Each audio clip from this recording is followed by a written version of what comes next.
And we're back with another episode of the Lakers Fast Break Podcast. It's Gerald Glassford coming right back at you here from Lakers Fast Break. Pop Culture Cosmos, where we cover the latest news and trends in pop culture each and every week, twice a week, wherever you get your podcasts. On this week's episode, it's the state of pro wrestling for October 2024.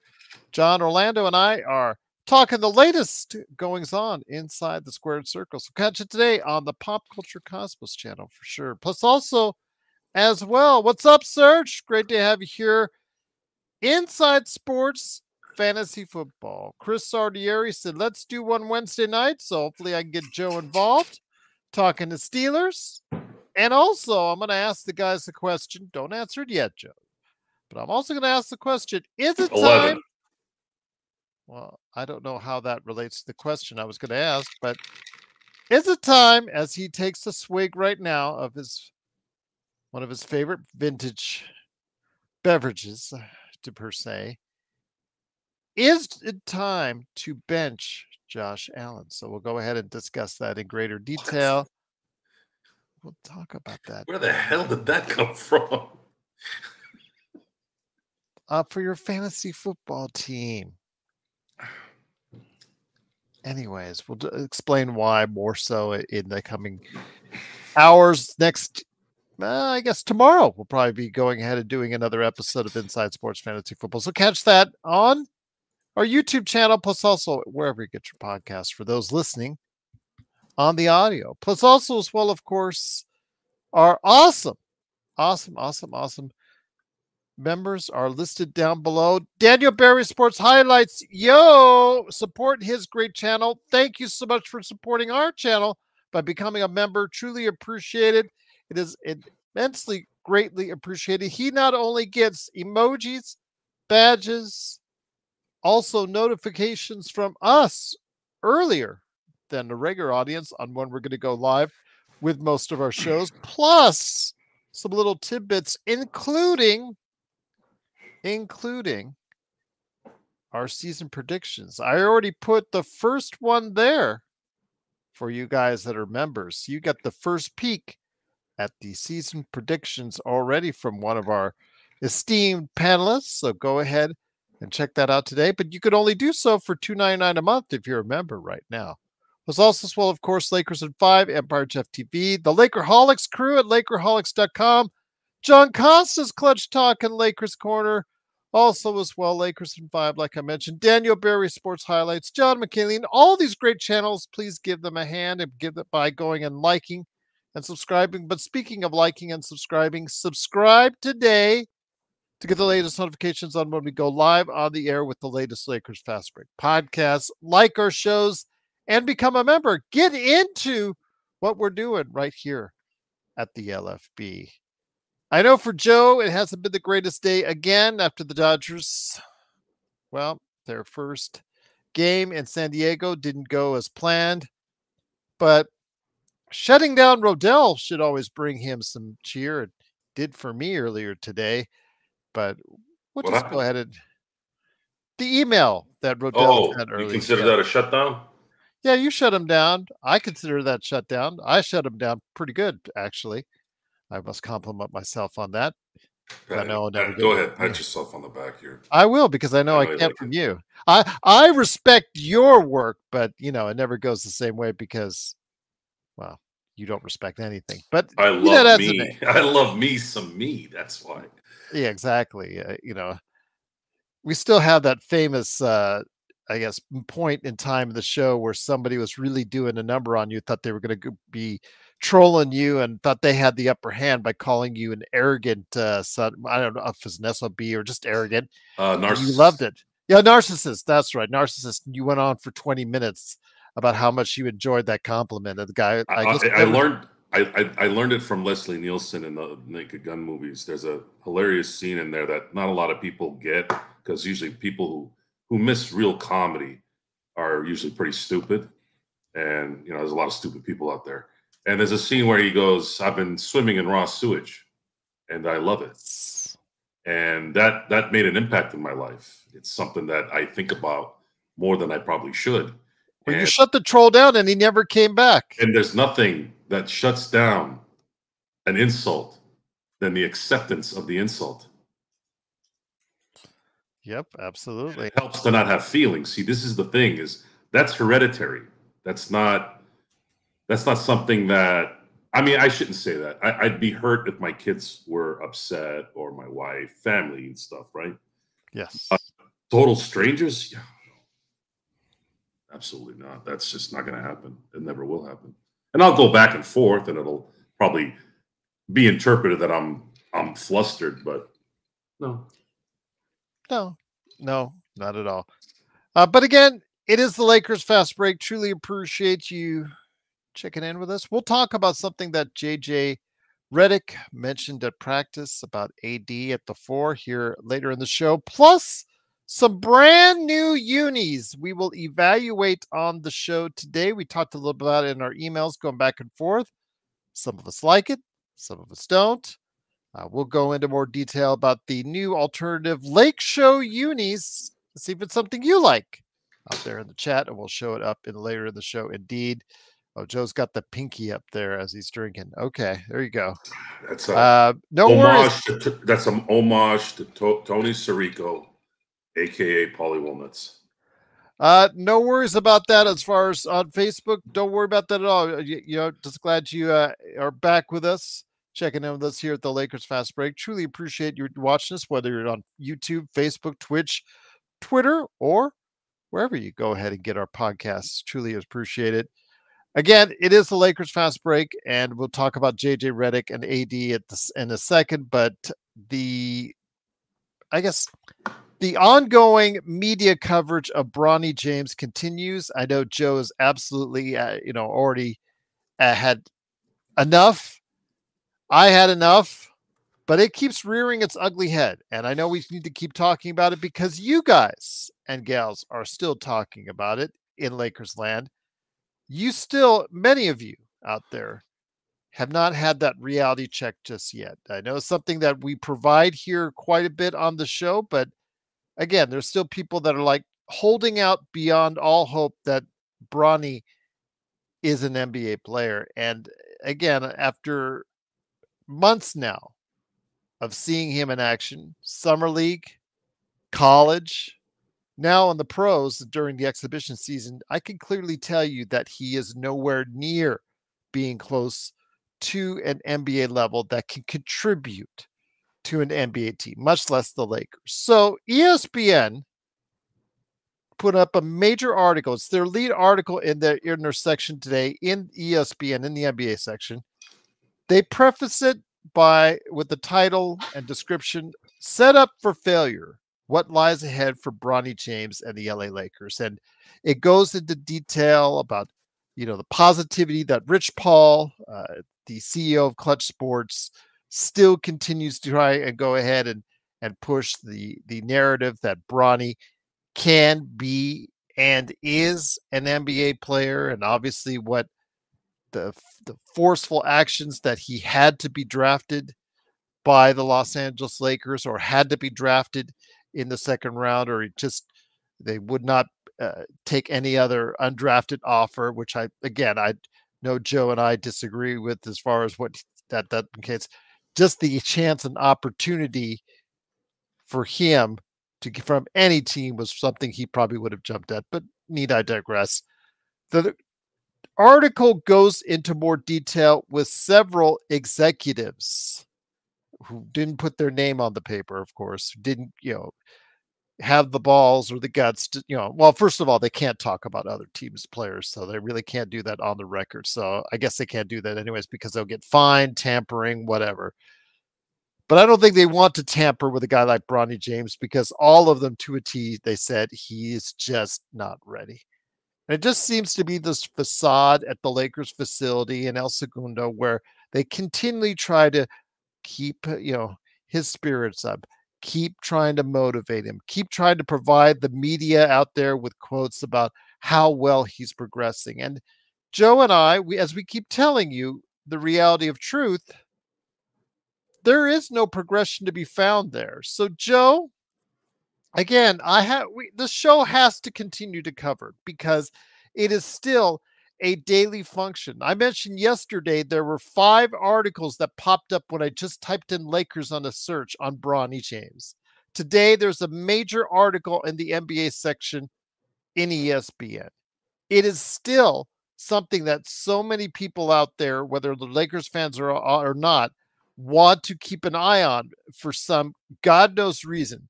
You and I completely ignore the fact that there was history made the other day when LeBron James and Bronny played on the floor at the same time. I could care less. I want the Lakers to win games. And if they play Bronny James more than just that token minute when he's in the game with LeBron, they may not be winning too many games, Joe. He's not playing in the regular season other than to have their one little dance. Oh, he better not. He better not. The question now is why would you give him a 3-year guaranteed deal? Mm-hmm. You just got to keep him in the G League for 3 years until you don't have to pay him the 4th year? You're not playing this guy. Maxwell Lewis is not playing for the Lakers. He's done. Like this. And that's the thing. Well, let me say this, Joe. The 13 minutes he played Bronny James in that second game, and again, I apologize for interrupting. Maxwell Lewis, someone whose very career with the Lakers is in tenuous position because the fact that he may not last with the Lakers, he's not even getting the time. Jordan Goodwin, who's fighting for a playoff, just to be in the team. He has NBA experience, and he's fighting for a spot on the team. He could have gotten that 13 minutes. There's so many other things, players that could have gotten that 13 minutes that would have been better use for the Lakers to evaluate and see, Joe. Yeah. But they chose to go ahead and have Rich Paul keeps opening his trap, and the lies continue. He's full of shit, and he's lying. And I wish somebody would tell him that. You're lying. You're a liar. Junior's never going to play in the NBA as a regular. It's never going to happen. Not talented enough. And I heard someone comparing him to Scottie Pippen Jr., which I thought was a massive insult to Scottie Pippen Jr. Scottie Pippen Jr. is not his pops, obviously. The only reason why they mentioned him is because he's a son of a former NBA great. And that always cracks me up when the comparisons sometimes that come up. You ever notice that was Rodell, by the way, that did that? Well, it's funny how people will compare, let's say, certain players. Like, let's say a white player, they always compare him to another white player. I go, why can't this person be this other guy? Because I've seen plenty of guys that have this guy's skill set. That people are so programmed into comparisons, or they'll say things like, or my favorite is always the comeback. When someone screws up, well, it's not worse than this guy. I go, motherfucker, this guy is a piece of shit, just like the other guy. Why are you comparing two pieces of shit? Now, let me go ahead and say this to his exact quote to us in his regular email that he sent to us today, like clockwork. Can Bronny be as good as Scottie Pippen Jr.? I don't know. I do know. Scottie Pippen Jr., when he was playing for the Los Angeles Lakers, was not ready for the NBA. He couldn't shoot well. He was very reckless with his passing, and his size didn't help at all on defense. He's gone over to Memphis and totally redesigned his game to where he's now a more consistent shooter, a much more under control playmaker, and quite possibly could be a rotation player for the Memphis Grizzlies. So he has worked hard, Joe, in the gym to become a rotation player in the NBA, possibly as early as this season. So I do know the answer, Rodell. The answer is Bronny James at this point absolutely sucks. No.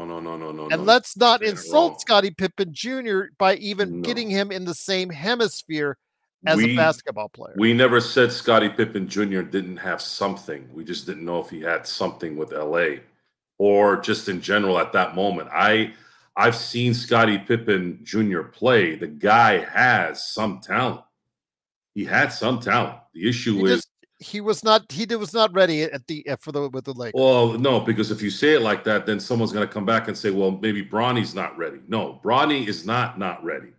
He is not an NBA player. Scottie Pippen was an NBA player even when he was in LA. He looked like someone who could play in the NBA. He just wasn't ready to play for the Lakers or really anybody at that point. And that needed to be determined based off of what he's done, because sometimes you don't know these second generation players. They've never had to, I guess, struggle to eat, not literally, but struggle to eat in terms of the pressure. They grew up privileged, quote unquote. And sometimes the motivation isn't there because they've been handed everything their whole lives. Not in the way that I'm saying, like handed to it. It's just, how is a rich man not going to have his kids have everything, or at least never really feel fear? Forget about everything. Forget about like material things. There's plenty of rich people out there that won't give their kids material things and they'll raise them the right way. But still, in the end, if something catastrophic happens, like the difference between you going to county hospital and going to Cedar Sinai in Beverly Hills, or I'm sorry, not in Beverly Hills, in LA, you have that advantage, right? Where the ones that don't have the money wouldn't. But Scottie Pippen has put in the work, and he had talent. Bronny James does not have NBA talent. He barely had any college talent. What he should have done was stayed in college. How long was Scottie Pippen in college, Junior, at Vanderbilt? I think is he a full 4 years? It was a full 4 years. Maybe Bronny James would have learned something, humility. I don't know that's probably not the right word. He would have learned how to build something. This was not the decision. And this is the part that just cracks me up about this. 3 years, my bad. Quote. Okay, 3 years is good. 3 years might as well be 4. You're talking about a guy insulting everyone's intelligence by saying this was his decision. And even if it was his decision in the end, let's just say it was, it's a stupid decision. You would have had a better chance of having an NBA career if you played 3 and 4 years at USC. Why come out now? Well, to put in context, because he played at Vanderbilt, Joe, Scottie Pippen Jr. in his freshman year,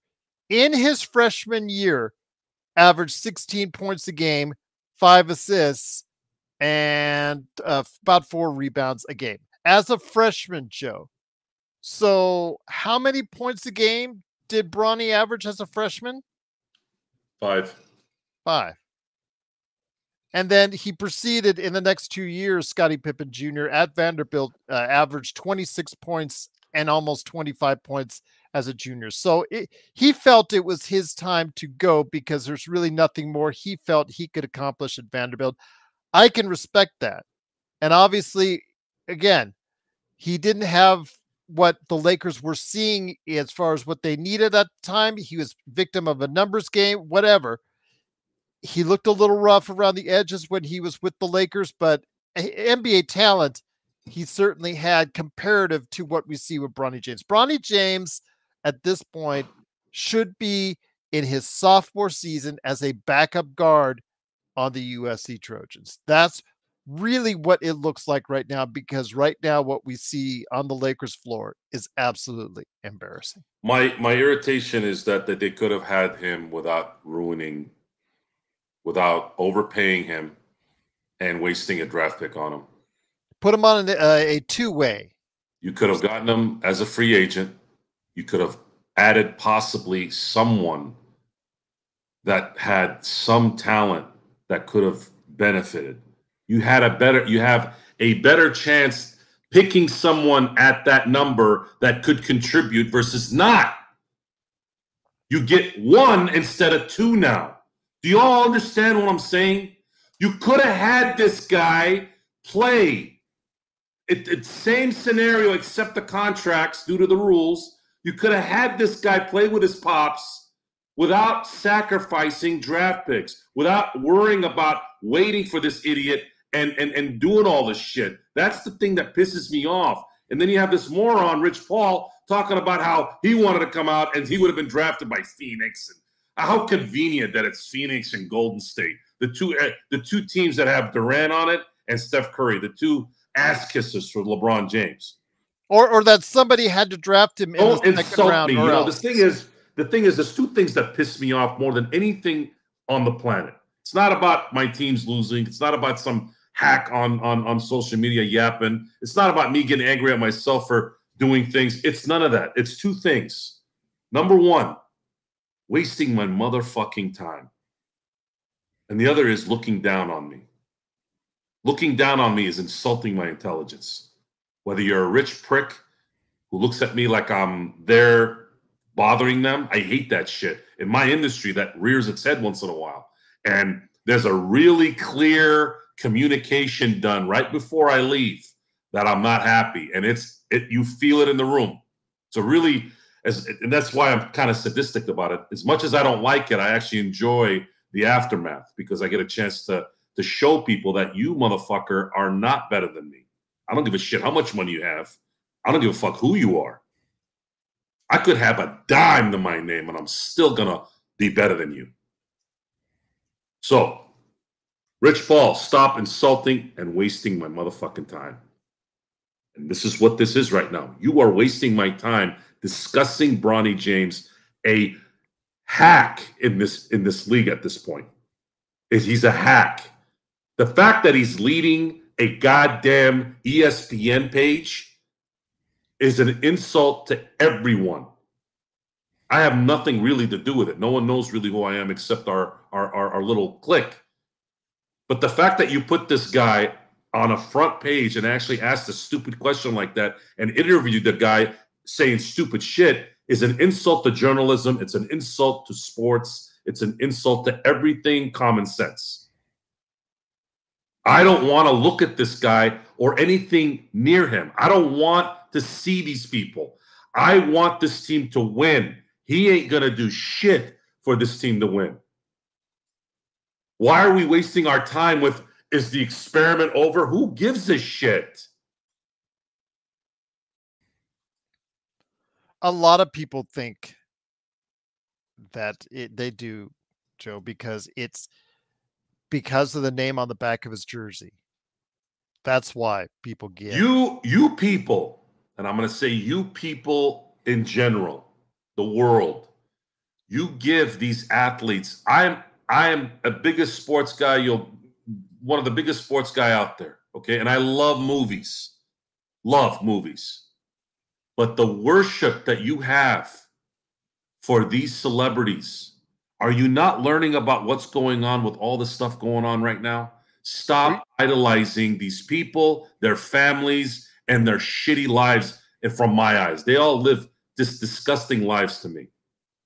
Because they'll sit there and they're hedonistic in a lot of ways. And then on top of that, the same assholes who complain about other people having advantages will do the exact same thing right in front of you and contradict everything they say. That's what pisses me off. I don't like hypocrites. And LeBron James and this whole fiasco, Rich Paul and all this are fucking hypocrites. This is beyond basketball. This is a waste of my time. There's no discussion of the Lakers winning. It's the Bronny experiment. Who cares? Why do you care? Why would you give that any attention? How is that relevant to the Lakers winning? Once again, it is the Lakers Fast Break. It is Joe Soro along with me, Gerald Glassford. Thanks again for watching, listening. Truly appreciate it. Joe, you are always on this show talking about how you hate things that revolve around money and finances. So however much we complain about Bronny being on the team, however much we complain that he was drafted, however much we complain about him sucking up minutes in front of another maybe more deserving player to get a better opportunity to be a player on this team, the Lakers are ultimately going to get a financial windfall on it, even off the memorabilia, the jersey sales, what have you. I know that doesn't sound well for you. But the reality is a reality. Remember, they only have to pay him $1.1 million this year. They'll certainly get that back tenfold in jersey sales alone, Joe. So, and I know how much you hate around the fact that money might be driving this. Money might be driving this for the Los Angeles Lakers. Well, they have the right to do that, and I have the right to call them morons and denigrate everything about them. And I'd just like to know who was against it. I would love to have somebody say, Joe, you're wrong. You're out of line. You're this, you're that. Okay, why? Tell me how I'm wrong. I'm watching a sports franchise compete. You're not running that operation. What are you doing? You want to do this nepotism stuff? Keep it in the front office. Anyone can be a secretary. Anyone can go fetch coffee. This is professional sports. You have to have talent here. And I'm not going to accept it. No, I'm going to say something about it. And I'm going to insult everyone that supports this. You're clowns. You have no idea what quality is. You are Walmart shoppers to me. This is a Walmart move. That's all it is. And I'm not here to be right. It's got nothing to do with right. I'm about competing. I'm about competing. Are you going to compete? Come out and say, look, guys, we're not going to. I'd have more respect for you. Guys, our team sucks. We're going to try to make this more of a pageantry. Might as well. Okay, well, at least they were honest. No, we have Rich Paul being the mouthpiece for the LA Laker franchise. When has that ever happened? When the hell has an agent of a player taken over as the mouthpiece for a franchise like the LA Lakers? The Genie Bus and Rob Pelinka have allowed this. And you want me to sit here after watching guys like Mitch Kupchak, Jerry West, Jerry Buss, Bill Sharman, Pat Riley, and all these Laker icons. They're not even Laker greats. They're icons. And now I got to listen to some fucking agent be the mouthpiece for the Lakers? This is garbage. I'm sure they're nice people personally, but from a professional standpoint, trash. All of them. All of them. And how are you going to convince me otherwise? How are they going to retort to me and make me believe that their operation isn't dog shit? Because the first question I'm going to ask him is, why didn't you just pick up his son as a free agent? You know damn well no one was going to draft him. And all these reports coming out is bullshit. I see through you. I see your bullshit. Maybe the other 90,000 people don't. I do. And bullshit. If one guy is right and 90,000 people are wrong, just because 90,000 people agree doesn't make it right. Isn't that always the battle? People submit, right? You have a large crowd that believes in something that's wrong. You have the one guy that says, no, that's wrong, and then he gets ridiculed or she gets ridiculed, right? Look, being right in a lot of ways is relative. But you tell me when it comes to winning, we're talking about that right. Is this team going to win because they wasted all this time on a no-talent hack because his name is James? The same asshole father of his who has been bitching and whining for 20 years in the social world about privilege and how people have one up on everything, and he does the same fucking thing.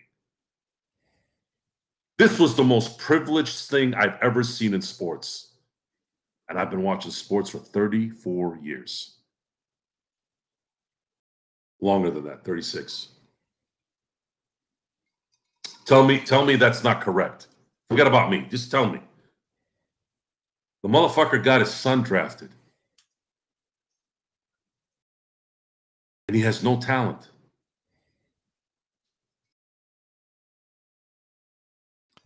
By the way, Darren, that's just Legend 350's thoughts. I have several more uh, predictions, and I'm going to put a different one out, every day or every other day. Members will get a first look at it. We will go over the season predictions for all of our panelists that they submitted at a later date before we get into the season, as far as for the rest of our audience. But our members are getting an insight first and foremost on that. So that is just Legend 350s. $7 grand. I'm gonna paint a picture for you, and I want you to pay attention. Are you ready? How old is LeBron James? 39. 39. Do you know when he started getting looked at as an NBA talent? I'm assuming it was when he was coming 14. up. Well, I was going to say 13, but yeah. 13, 14. I said 14. Usually it's first year in high school. What does LeBron James know his entire life he wasn't an adult yet, but 14 is a pretty good number in terms of memory. Remember, he was put on a Sports Illustrated cover in high school. 14 till 39. LeBron James has known privilege. You know how many years I've known privilege? And I'm 46. 0. Unless you want to call my parents raising me and putting clothes on my back, and I live in a house. It's relative, I guess. It's subjective. But the commentary from him is how hard his life was. Everybody has that story these days, right? Yeah. Okay, fine. From 0 to 14, you lived maybe a struggle. Okay. Do you even remember that struggle? Probably. Let's say he does. Okay. But what about the last 26 years? Now what? What category is that? You've had your ass kissed the whole time. You were driving Hummers in high school, by the way. And by the way, you didn't get in trouble for that. Well, the thing I want to go ahead and ask you, Joe. My buddy Brian didn't have a father either. The Lakers with Bronny James. Again, I barely had grandparents. So what about me? What about me being underprivileged? My mom died at 45. My mom died at 45. What about me? Where's my privilege? I had to watch my dad for 17 years have guilt because of my mother passing away. What about my privilege? We all have something in our life. We all have that bridge. So, no, I'm not an NBA superstar. No, I wasn't gifted that physique. No. But you need to understand what I'm saying, and that is the same guy that yaps about privilege is doing exactly what he's been complaining about for how many years? Thing I want to this was a dick move, and it'll never go. And you'll never be able to convince otherwise, because it is what it is, exactly that. I don't even know why this has anything to do with it, but we're trying to explain it. But it goes back to some of the things that you and I have been upset about over the course of the past few years that this organization has done with the PPP loan, obviously their treatment of Jerry West, the things that have gone. It just fits an MO. How is this different? This is all a media barrage. This is all something that is garnered to or designed in many ways to financially benefit the Lakers. Again, they're paying him pennies on the dollar what they'll make in as far as media attention and also memorabilia, jersey sales. It's a terrible move as far as from a player personnel standpoint. He's awful. He has no business being in the NBA. But from a financial standpoint, Joe, that's what they're looking at is the bottom dollar. It is the dollar, what they're looking at, plain and simple. It's all about the Benjamins to them at this point in time. This is the MO that they've followed for many years now. The way they've treated the Bibigo on the uniform, which we'll show here in a little bit. in those new alternative uniforms that have pissed you off because they put the 44 so much smaller than the Bibigo. It just fits the pattern, Joe, to what we're seeing. Yeah, and anyone who defends these guys is part of the problem. I'm sorry, folks. I'm very observant. I know what's going on most of the time. I'm wrong. I'm not perfect. I make mistakes, sure, but I don't make a lot of them, guys. Because I don't sit there and just react. It may look like that I do, but no, everything has thought to it. A lot of times it's quick though, because that's how my brain is set up. 46 years life experience, sometimes that does that. There's a lot of backing to the fact that I'm a good decision maker. It would have to be something where you'd have to be around me to see it. I don't make the right decisions all the time. I make mistakes. But I always said about my parents, God rest his soul, since I've been talking about them, my parents had flaws, but they had a knack for coming up clutch when it mattered. And that was why it's been so hard not having them around. 07, I think, is trying to defend Bronny. I think, in fact, he got those 3 block shots in the first game. But again, from all the entire summer league with his subpar shooting, the fact he couldn't even shoot 30% in a closer up 3-point in college, it's bad, 7. You know it's bad, and there's no way to defend it. You cannot defend Bronny James. If it was a guy named John Smith on that number 9 jersey that was playing like this, you would want him gone already and waived and be playing in the G League or Europe somewhere. It's just because his name is Bronny James, people think they have the right to defend him. And the Lakers have wasted 3, potentially 4 years on it. But from a financial standpoint, that's probably what they're looking at, is the fact that they'll gain more than that in jersey sales alone. Well, it's an insult to those who have been busting their ass, who have better talent than him, who didn't get drafted. You're going to create a resentment in the league. And while that in the end probably doesn't matter, it is what it is. We waste our time. We wasted a whole show now talking about a no talent. And because it takes up so much I had to reiterate how hypocrisy runs rapid so much, and liars are constantly out there. Have you ever been lied to? This is for everyone. Have you ever been lied to your face by a stranger and immediately told them they were lying? Probably not, because that'll create a confrontation, correct? Let me tell you this, folks. I have several times, and it's not good. People have gotten pissed. But I look them dead in the eye and I'm like, you're lying. And they'll remember me forever from that. Maybe it changes the way they talk after that. Someone has to call liars out.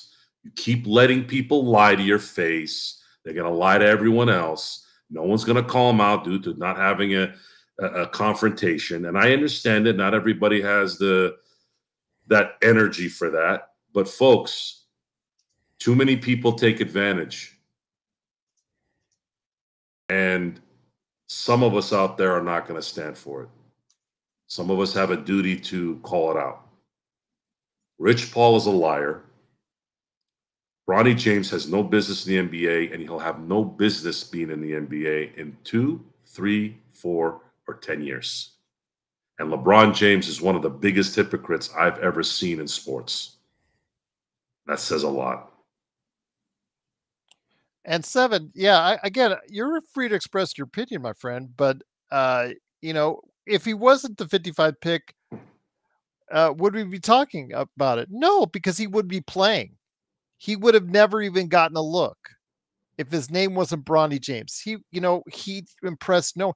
It's funny because they're talking in that article, Joe, about the one of the scrimmages they had, at the Combine in Chicago, and how he was the player of the game because he shot 4 for 10 4 for 10, and they made him the MVP of the game.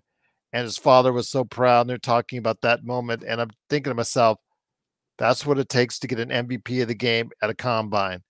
That's where we're at, Joe. That's where we're at. But again, it just, if that's your highlight, that and the 13-point game I think he got in his final outing in summer league.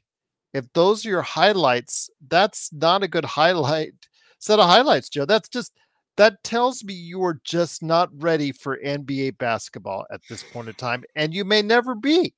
You most likely will never be, because already you should be showing something to scouts, your teammates, the experts, that shows that you are able to play at an NBA level. We're going to have to let this play out. We let it play out. We'll see if we're wrong.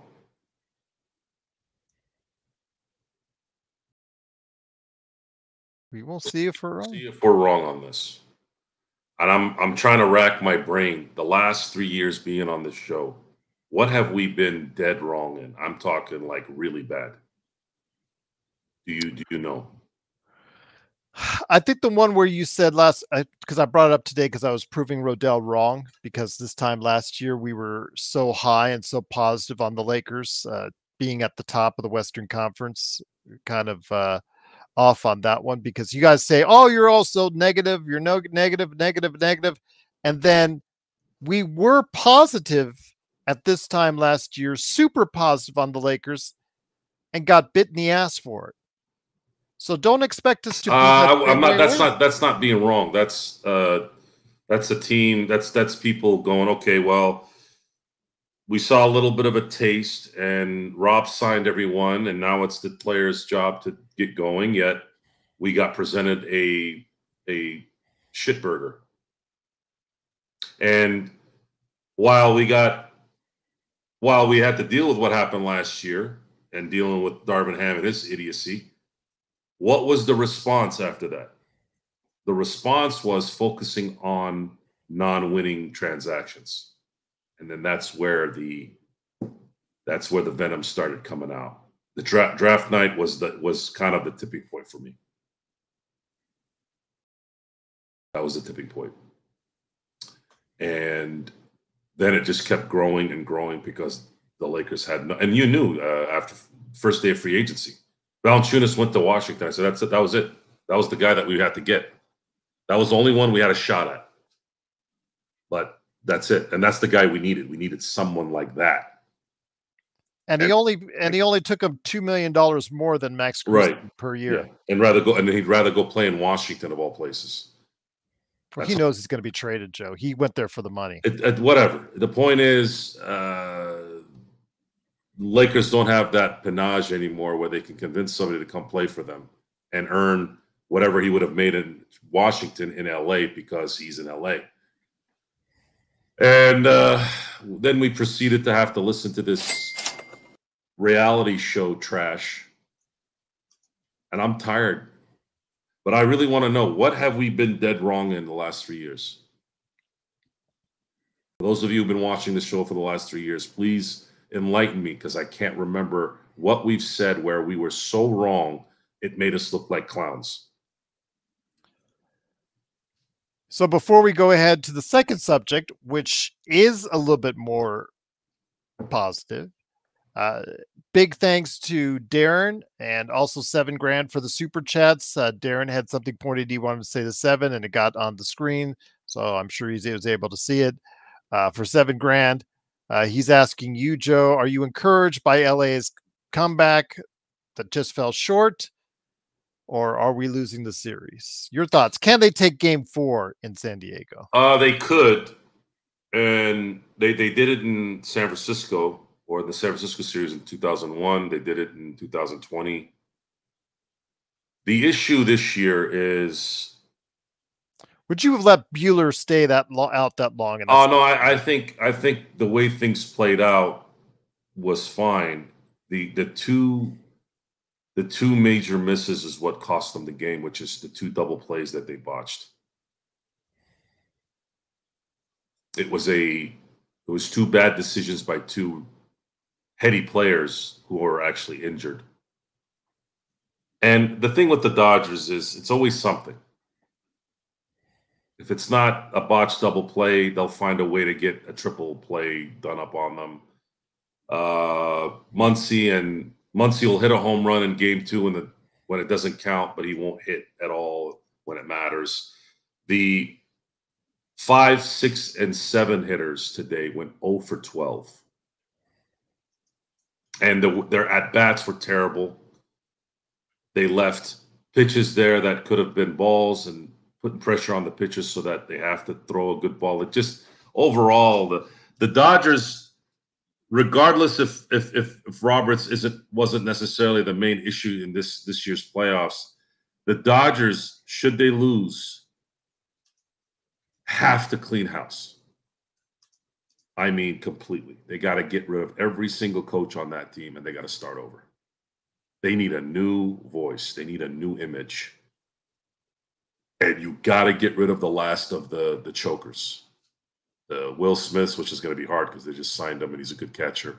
But Gavin Lux has got to go. Max Muncy's got to go. Chris Taylor's got to go. Those guys all got to go. And you got to get some heady contact hitters on this team. If you're going to have Ohtani, Mookie, Freeman, and if you end up signing Teo, you got to put the other 5 players, you got to put those guys as contact hitters. Because if you're going to put Ohtani at 1, you got to get the guys that are going to be good at making contact so that they can continue to have those bases filled and keep the pressure on any pitcher. And then you have Ohtani, Mookie, and Freeman waiting in the wings to get those things into home. So yeah, it's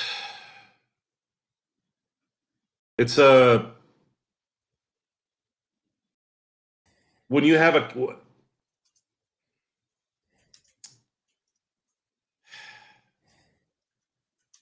when you start, I'm going to use an analogy here, and I know it's kind of excessive, but cancer, when you catch it early, is much better than even catching it when it's not threatening.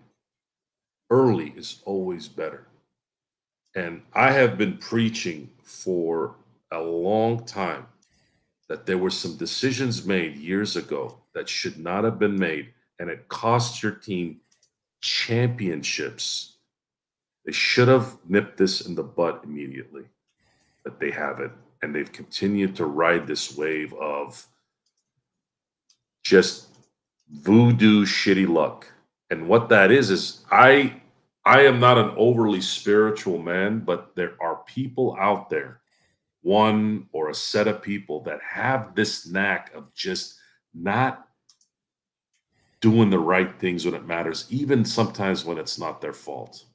They just have that aura around them. And Dave Roberts is one of those guys. And I feel bad because I'm sure he's a nice guy he looks like a very nice guy, and I sometimes I do feel bad that I insult him so much, but it comes from just the sporting side of things. And it's just not, it's done. It's been beat up. And Gomi and Freeman and Caston and all those guys, they've been stubborn with this thing. They've been continually opening this thing up to the right players, to the right everything, and they just haven't been able to nip this leadership issue. And maybe it wouldn't have made a difference. I don't know, but see, I would have rather have taken a chance. And the Texas Rangers winning last year was a bigger punch in the face to me, because the Texas Rangers were exactly like the Dodgers for years, overpaying players and underachieving. Yet they finally hired a manager that knew what he was doing, and they ended up winning a championship in year 1. I don't know. It's sports makes you the happiest man on the planet or break you in half. Would you put Ohtani out there on the mound? No. Game for him? Okay. I actually would rather. They teased us with that, What's up, Raphael? I think if it came down to winning an NLCS in the in the ninth inning, and you really needed him, I could see something like that, or a World Series. The problem right now with the Dodgers is the same problem they've had for 5 years now, and that is it doesn't matter what happens, something seems to always happen. It's always some freak thing, and it always seems to happen in the playoffs. If it wasn't 2 botched DPs, for all we know, they would have screwed something up in the 5th inning. We don't know. We'll never know. But today it was that, and it always happens. I mean, come on, really? How do you botch 2 double plays in the same inning? Who does that? How do you get a triple play on you? How does that happen? Why does that always happen to the Dodgers? Because they're jinxed. They're jinxed, and they got to kill the jinx. By killing the jinx, you got to kill the usual suspects. You got to get them out of there. It's not an accident that the non-Dodger cursed players have been more effective in this series than not. And Getting back, even Ohtani struggled the last couple of games, but he still managed to get a hit today. Yeah, but struck out, of course. Yeah, they just didn't get it done. What, 3 hits after that? One hit after the grand slam. Okay, it was 3 total hits. My bad, between both teams. Yeah, it was an absolute just. So that doesn't get talked about enough. It's always about what they didn't do in the second. How about 1 hit in 6 innings? $300 million payroll. It's not getting it done. No, it's always something. 7th straight loss on the road. Really? 7th straight in the playoffs? Everyone else wins on the road except the Dodgers. Well, and they lose at home too. Well, that stat they threw out there, 1-51, when Dave Roberts falls 5 runs more behind. Who really comes back from 5 runs in a playoff? I bet you half the. Why did they need to throw that stat out there? That's a stupid stat. That's a baseball stat. Oh, a team is 0-400 when they're down 18 runs during the game. Really? Oh, okay. That's an interesting stat. So, Lakers practice today. And once again, it is the Lakers Fast Break. Truly appreciate you joining us. It is Joe Soro from SimBladesWorldwide.com and Ox1947 at LakersBall.com. It's Gerald Glassford. Thanks again for watching, listening. JJ Redick talked a little bit more about what was done in that first quarter against Phoenix. Late in the first quarter, you got to see a big lineup, Joe, with AD playing the 4 and Jackson Hayes at the 5. And JJ Redick said he will be experimenting with that a little bit more because of what AD may be able to do on the perimeter as far as defensively. Now, so many people, including us over the years, have just really tried to just hammer in the point that AD at the 4 with a even decent center alongside clogging up the lanes might be something that the Lakers need to revisit. I mean, it worked in 2020. Your thoughts on them dabbling with a 4-5 of AD and Jackson Hayes this upcoming season? It worked well. The problem is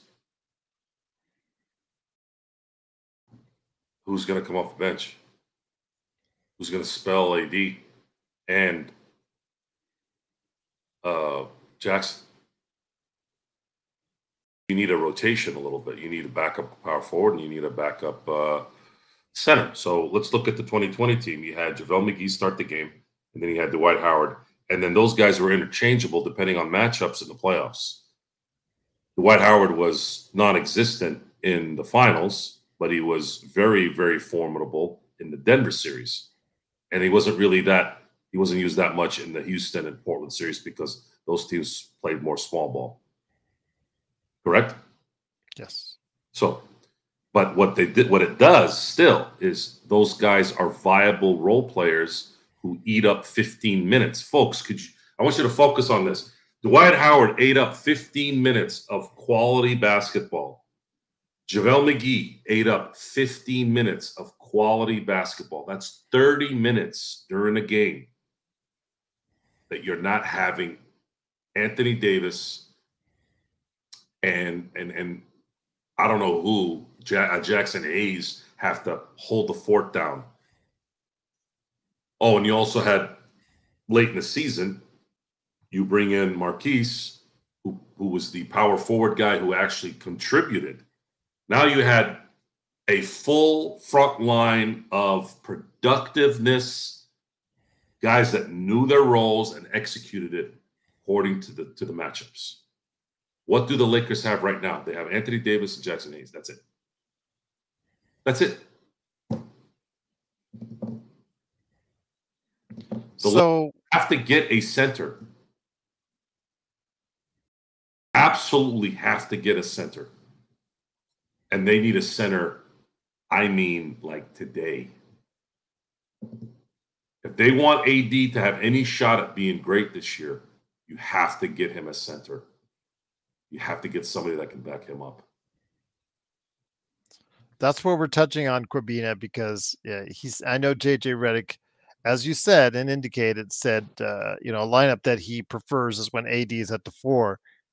And again, it's because he wants him out on the perimeter for defense. We'll see if the Lakers can find somebody. Again, you probably will only get bits and pieces of it, because right now the only time you can do it is when Jackson Hayes comes into the ball game, late first, late third, until it's time for AD to go ahead and sit down and get his rest at the end of the quarter. So if that's the case, you'll only get to see bits and pieces until the Lakers can do something to solidify the center position. Christian Coloco, his status has still not yet been rectified by the league. Colin Castleton, it's just not looking good for him as an NBA center, even a backup center at this point. And it just seems like the Lakers still need some more size. And again, what I told you guys last week, there was a podcast, I forget which one now, was Real GM or another podcast, Game Theory. It was Game Theory. One of the guests on Game Theory said the Lakers' big man rotation is a catastrophe. And I can't say I disagree, Joe, because beyond AD, let's put Rui and LeBron out of the mix in there. As far as the big man are concerned that can play the 5, it's not very good, Joe, behind AD. No, and that's your main guy who's not going to get any rest. Yeah. He's not going to get any rest, which means he's very likely to come up lame at the wrong time. It's going to be another 35, 36 minutes per game for AD. If we were in the early 2000s, when offenses were half court, look at basketball back in before, let's say, the 7 seconds or less offense, and then fast forward to the last decade. You got a lot of rest when you had more half court type offenses, correct? So you didn't feel like you were running track as much. Yes, you were banging down low, but I just think running is going to cause more fatigue than trying to set up a post move, look around, and pass the ball for a big man. AD's effectiveness has been misused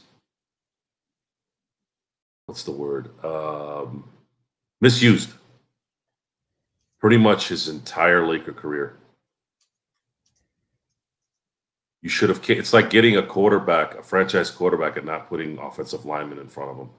AD really has only had a few years where he actually played at the position he is good at, great at, and also protected. And in those 2 years, you won a championship, and you would have won another one if he hadn't gotten hurt. So what does that tell you about management and their inability to not cater to Anthony Davis? They're too busy catering to LeBron and his stupid Family Matters garbage, but they're not paying attention to Anthony Davis. You tell me if that makes sense, what I'm saying. Is it not? I think it does. Again, they are putting the focus on the wrong individual, but LeBron James has this as a virtual chokehold on this organization, So whether we tell like it or you not. about winning. Is this guy concerned about winning? Because all you hear about, all you do is you see these workout videos with him looking like, whatever, like is that supposed to impress me? You work out. You're supposed to work out. You're a professional athlete. Is that what we're concerned about? The longevity? Oh, he's going to score 42,000 points. Why the hell would any fan give two shits about an individual's stats?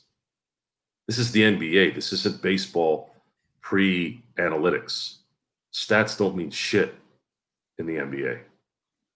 It's about winning. You're judged by winning. Football, you're judged by winning. So what are you going to do? You basically have had a franchise quarterback in Anthony Davis, and you've only had a year and change of a strong offensive line protecting him.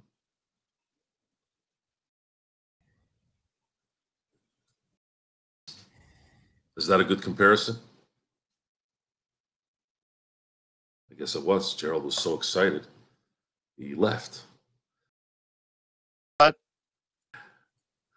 with that being said, okay, that was different. But with that being said, Joe, AD at the 4, if you could figure out a way to do it, even No. with There is no figuring out.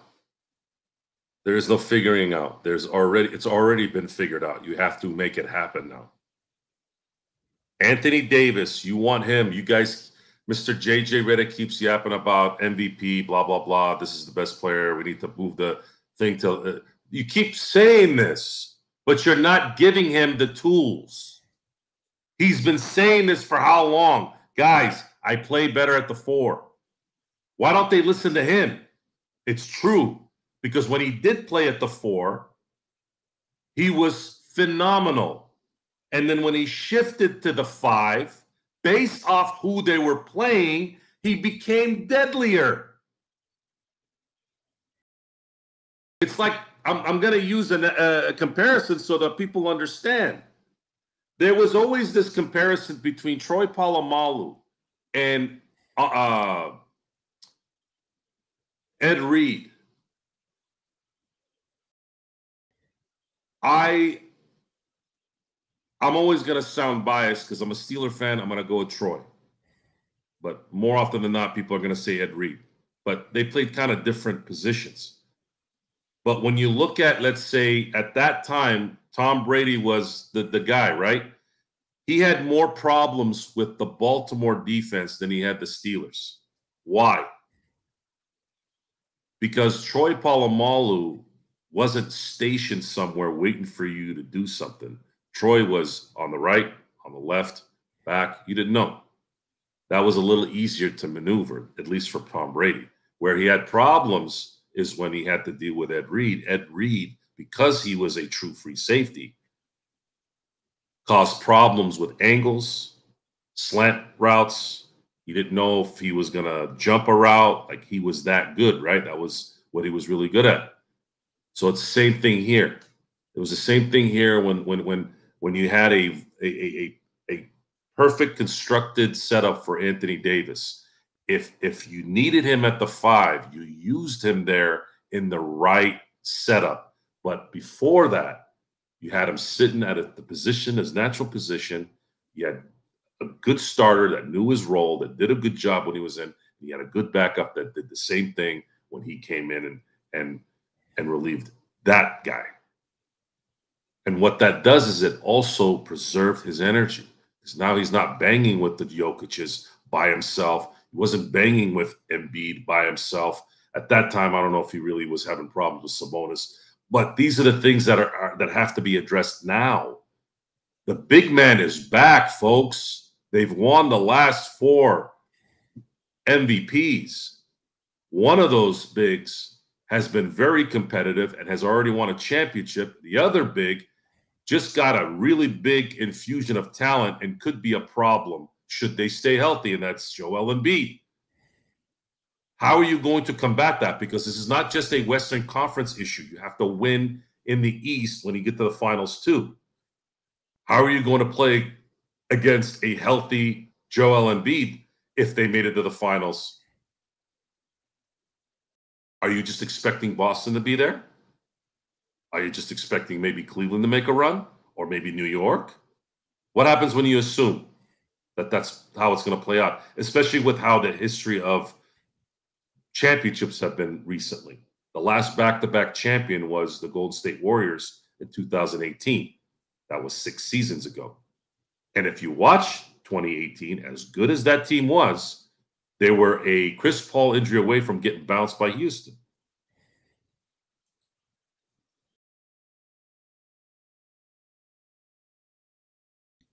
So, it's a lot of detail. It's a lot of information. But instead of talking about this, and maybe they have, but it doesn't matter about talking. I'm sure they've talked about it. But what are you doing to execute it? You've done nothing. You've done nothing. And you're leading articles on ESPN about a fucking player that has no business in this game. For what? So you can sell T-shirts? Really? Is that really what it is? It's an insult to every fan that cares. And then at the same time, the fans that really love that shit, you're stupid too. So before we head it out, my friend, and again, it is the Lakers Fast Break. Joe Sorrell from AKA Ox9247 at LakersBall.com and Simblades with the Y.com, along with me, Gerald Glassford. Thanks so much again for watching, listening. Truly appreciate it. Before we head on out, the Lakers debuted some uniforms. Is that a serious question, $7 grand? Why didn't Dwayne Wade win 8 titles?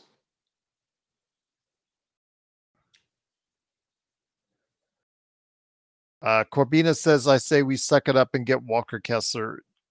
I mean, outside of giving up those 2 first-round draft picks, I don't think Danny H would be interested. No, he'd take the 29 and 31. Yeah, he would. I said that's what I was saying. I said outside of giving up those 2, I don't think there's anything that we could offer him that would. I'll tell you what, $7 grand. If Kobe was in the place of Dwayne Wade during 11 through 14, they would have 4-peated for sure.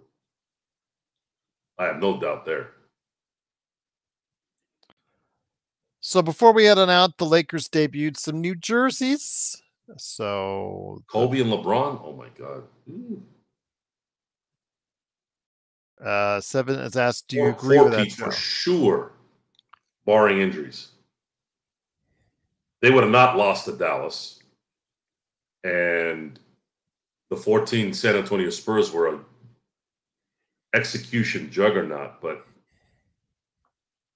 Kobe Bryant in 14 wasn't he winning the scoring title until he gave it to Kevin Durant that year? I still think he was averaging 12. Yeah. Let me go ahead and I'll check the stats on that one. I think it was 12. So before we head on out, my friend, again, as I've said for the 3rd time, the Lakers. LeBron is great. $7 grand. I'm sorry, I gotta answer the question. Go ahead. LeBron is great at basketball. He's just shitty everywhere else. Yeah, he was only averaging 22 by that time in 2014, Joe.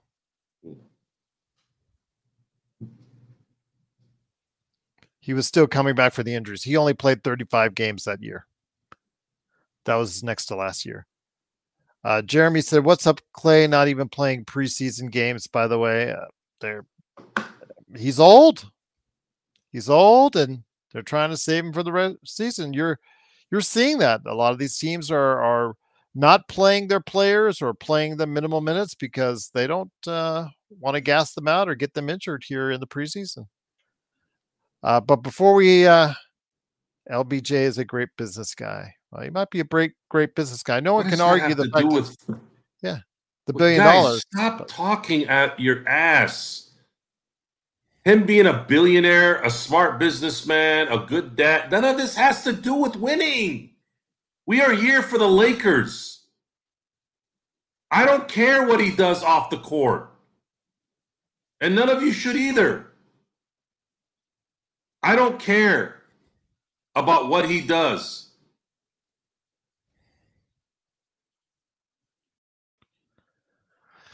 All right, Seven. All right, you went there, $7 grand. Okay. Yeah. Well, cue up the P. Diddy comment then. Nothing like a Diddy party? Isn't that what that was him too. That wasn't AI. Yes, that was him. Assume that he was doing something. $7 grand. And on that note, stop idolizing these guys. I love LeBron James on the court. He sucks everywhere else. Get it through your head. Stop using stupid excuses that have nothing to do with the subject. You look like an ass. If you were there and you saw it, give me proof. So the Lakers put out new unis today. I'm just going to show it right now.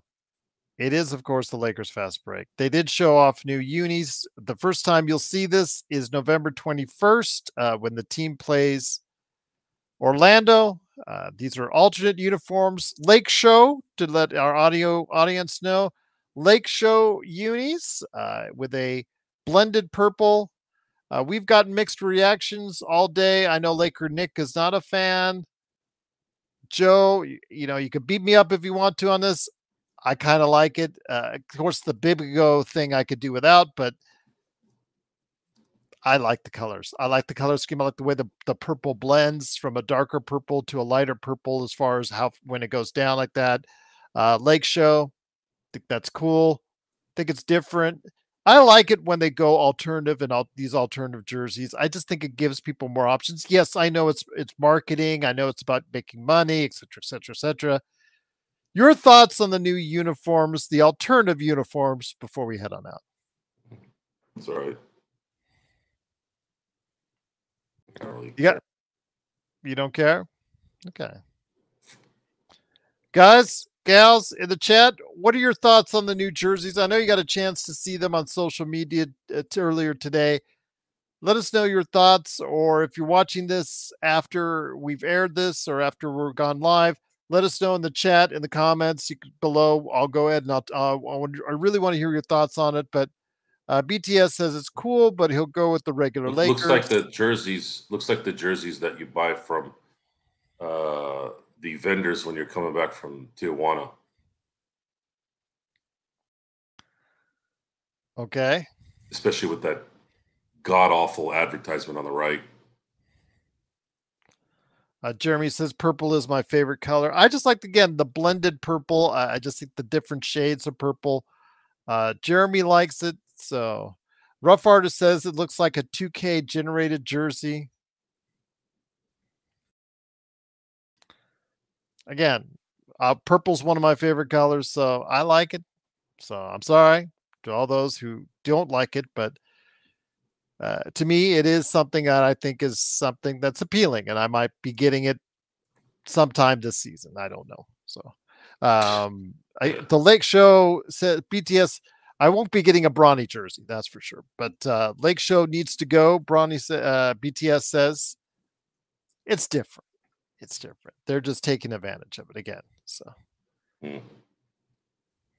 I've got 6 Laker jerseys. What can I say? I like my Lakers jerseys. I'm very excited for you. Yes. Appreciate it. But you seemed indifferent to it, so I guess that's as good as an acceptance from you.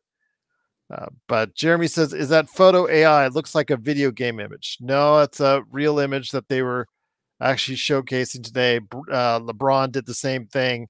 It's out there on social media. It's not AI generated. It is actual. I think they did try on the uniforms at the UCLA Health Center today. Gerald and Joe, if the Lakers win the 2025 chip, you guys have to wear a Bronny James jersey.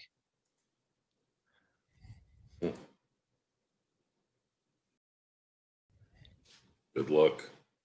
Good luck. I think there's a very safe bet in there, Seven. What would you do if they don't win a 2025 chip? So you guys always say, well, if we have to do this, if the Lakers do this, what would you guys do in return? So if they lose, JSJ, would you buy a Bronny jersey and then send a picture to us? Darren says, let's all pitch in to get $7,000 a Bronny jersey. Look, again, that's why Bronny, I know Joe didn't want to talk about it. I know Joe was like bitching and moaning about it from the get-go, even before we were on the air.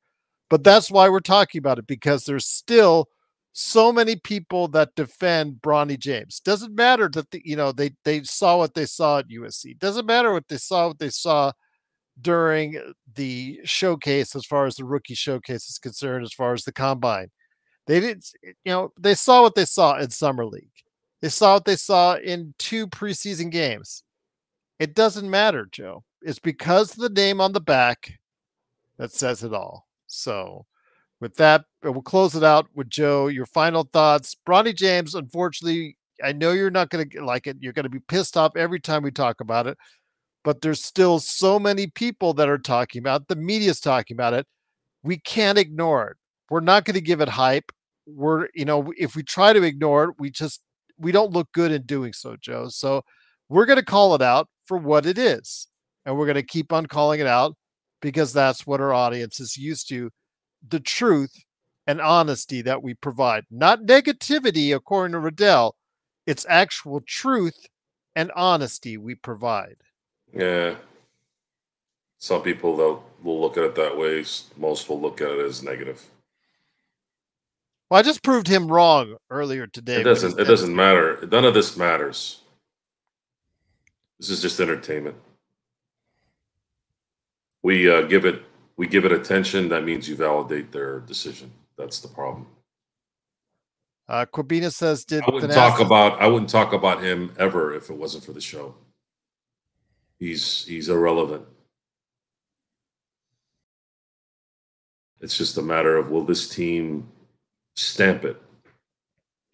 And Jeremy, are we going to be talking? Are we going to is there going to be a redundancy the whole season, that's going to burn people out too? Couple quick things. Jeremy's asking, and appreciate Jeremy. You're down under. I truly appreciate always when you're stopping by for the show, my friend. One of our great fans from Australia. Does Bronny play? How many games does Bronny play this year? Over, under 5 games. The question should be, though, Jeremy, how many games should Bronny play this year for the Lakers? And the answer should be 0. But Joe, over, under 5 games Bronny plays this year. 1. I think it'll be more than 1. He'll get just whether we like it or not, he'll get, and it's a little bit of NBA action. Maybe get your Polaroid and then just go away.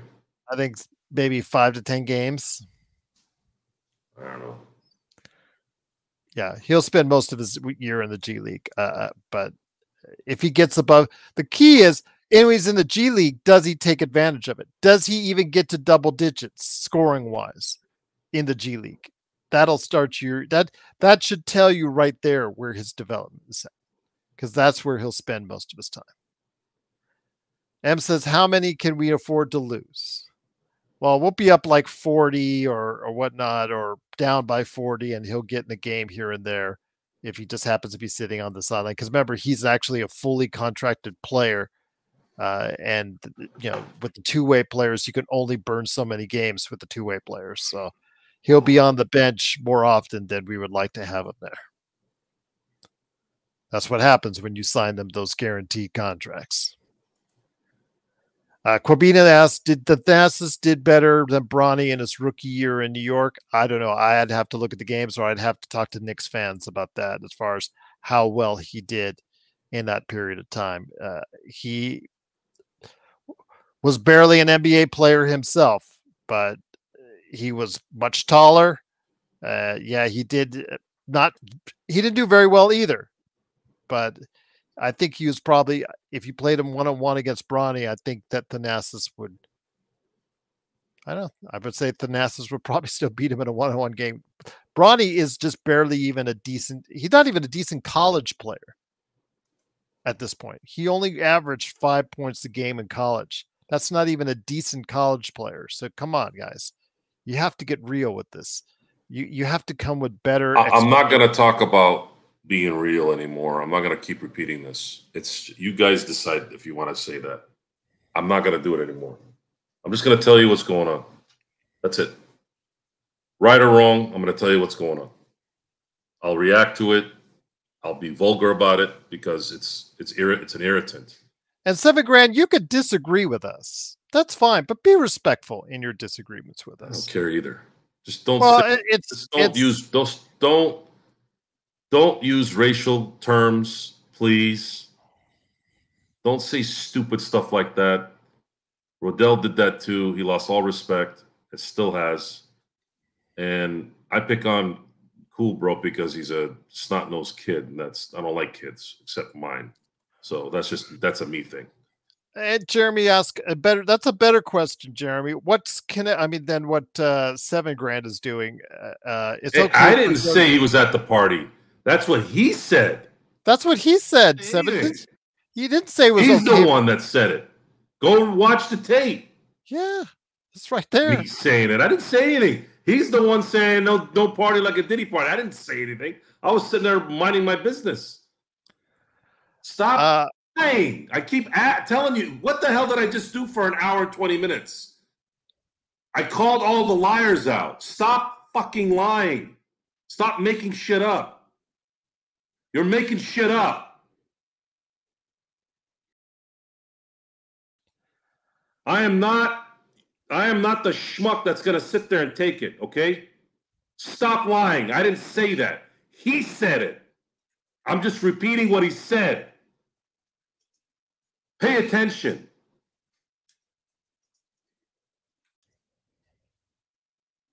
Jesus Christ, people. Figure it out, man. Grow a brain. Focus. Listen.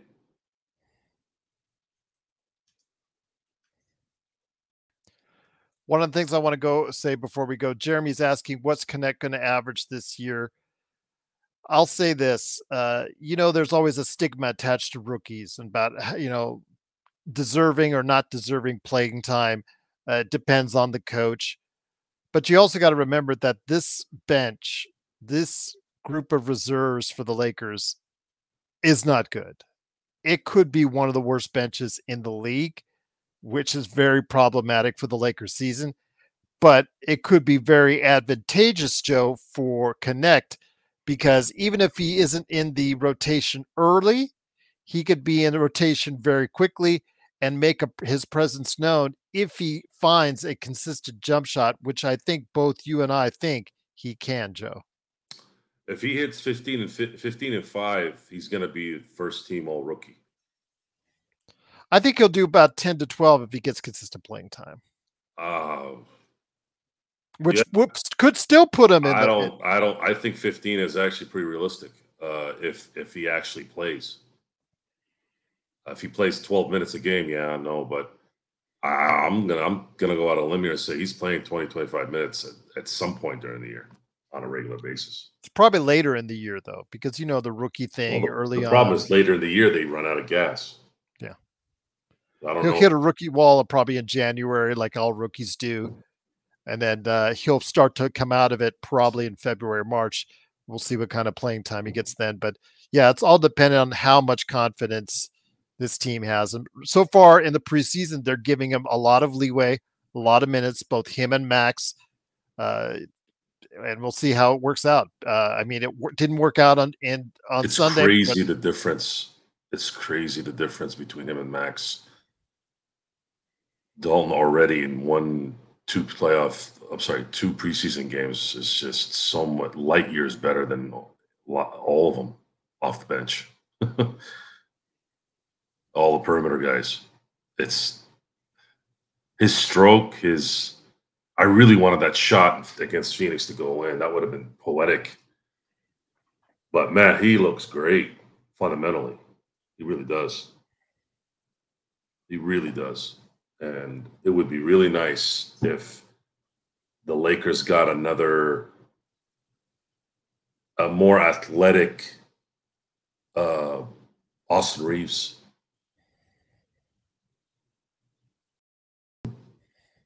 That's what he can be. A more athletic Austin Reeves. Someone who can shoot better also. Yeah. His body's already built like an NBA player. I feel very, very confident that he's going to be a very viable player for the next 10 years. JSJ, Precious Achiuwa, as far as him becoming a Laker, I could have seen that before the Cat trade, but now that the New York Knicks have no depth after Miles McBride and Precious Achiuwa is now their seventh man coming off the bench, I don't see it happening. I don't see it happening. Why would you make your already thin bench that much thinner? And you know how much Thibodeau loves to gas out players. He loves to play them 38, 40, 42 minutes a game. So they've got a 7-8 man rotation at best right now in New York. And because of what they did, they traded DVD and Randall away. So they made their bench thinner. I don't see that happening. I don't see any offer right now unless you could give something back in return that could help their bench. And the Lakers already have a suspect bench. So I don't think there's anything we can do by getting Precious Achiuwa in a Lakers uniform right now. I mean, that before the Cat trade, I could have seen it because I know he wasn't thrilled about his contract situation during the summer. But yeah, it's not now. But at least now he'll have a chance to earn a bigger contract now, because I think he was a restricted free agent, and they kind of backed him into a corner with the Knicks, and just he signed back with the Knicks. But yeah, he's now needed by the Knicks to go ahead and produce this season. Knicks are going all the way. What I mean by that is they're going all the way to try to win a title now. Yeah, they're all in. That Cat trade, they're all in. So, and there could be some benefit there. There could be some benefit there in the East. It's going to be very top heavy.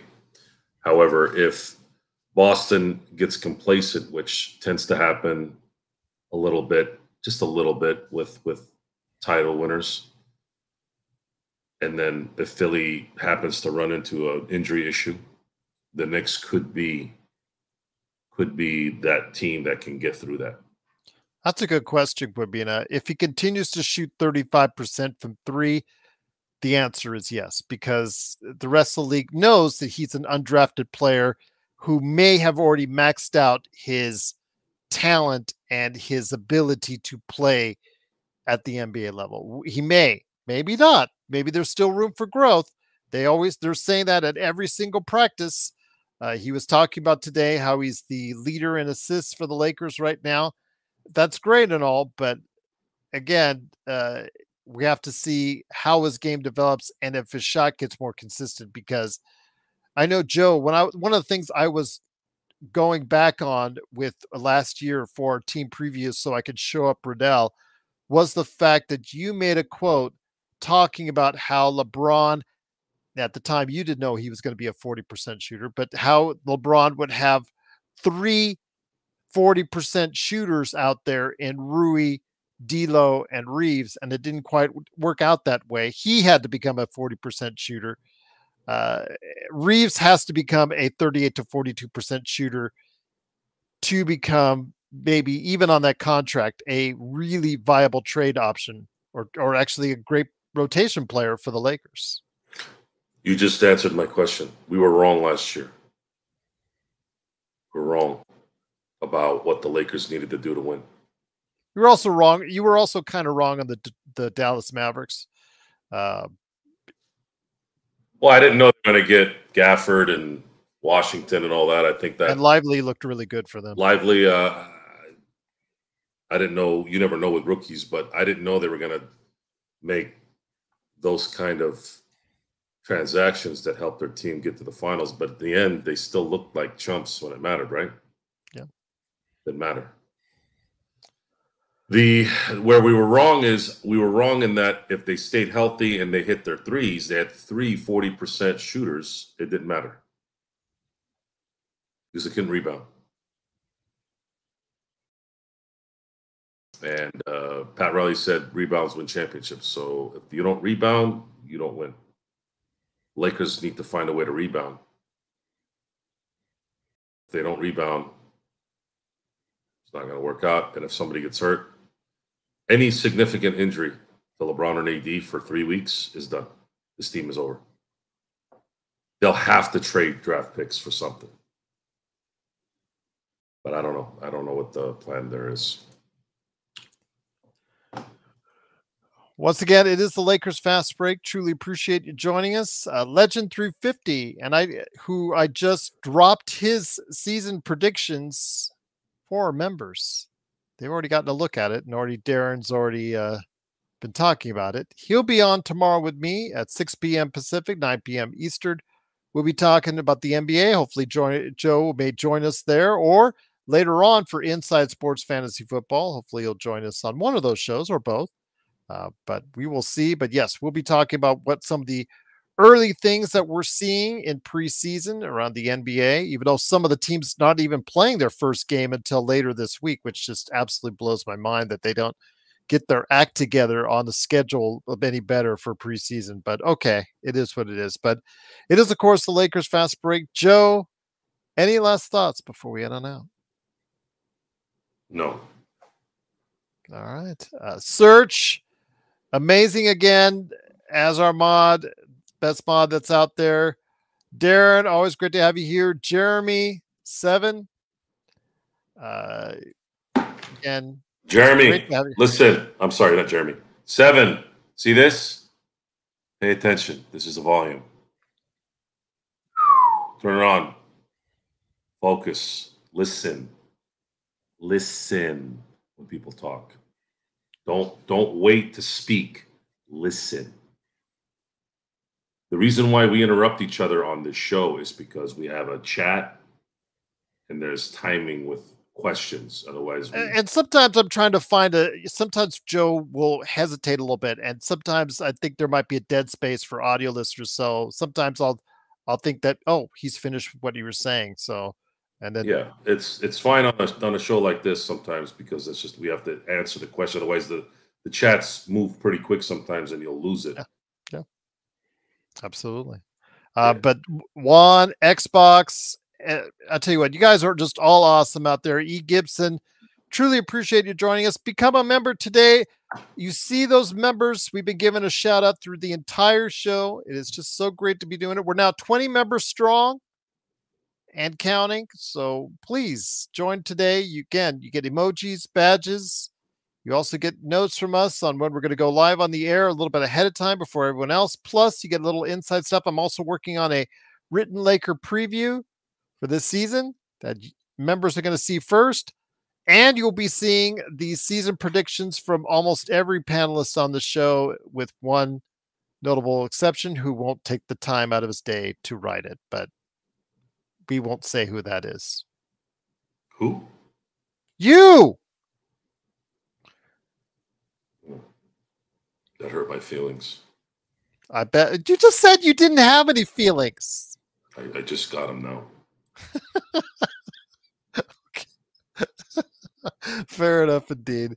Once again, it is the Lakers Fast Break. We'll be back tomorrow with Legend 350, talking the NBA and NBA observations. After that, Thursday, I've got pregame with Stone Hansen. Stone Hansen's coming back. He's going to be on the show.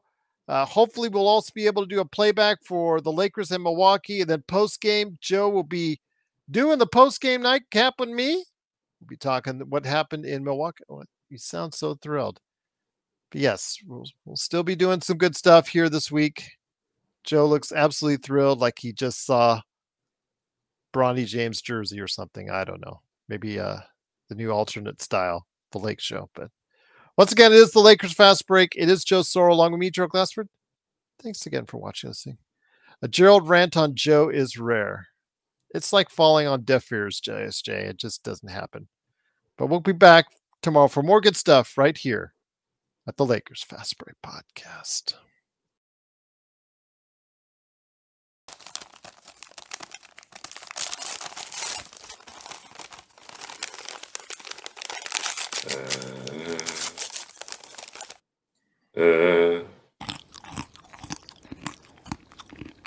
Who's that eating? I don't know. It's just a soundbite I got off the internet. You have to pay them royalties for that? Oh, no. Why would I?